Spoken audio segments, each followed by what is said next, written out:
tell us briefly what the next step for Guidestar is in the development of the National Nonprofit Directory tool. Sure. There are several things that that we want to do. So the first one is that, as I said, we have a couple million nonprofits in this database. 140,000 have given us additional data, so their profile is much richer. And those tend to be slightly larger organizations. We want to continue to drive that number up.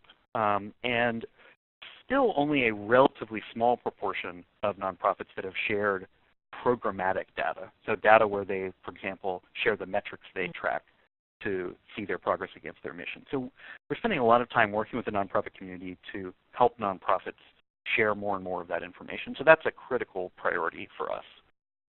Another thing we're working on in the long term, but this will take many years, is bringing in more and more categories of social change organizations beyond the traditional nonprofit.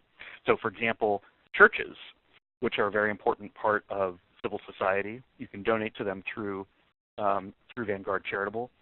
But there are different transparency requirements around churches, and so we're trying to collect more of that information directly from individual churches or denominations.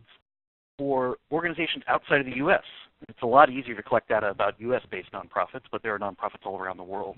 So we're working on collecting information about nonprofits that are based in India or Belgium or Brazil.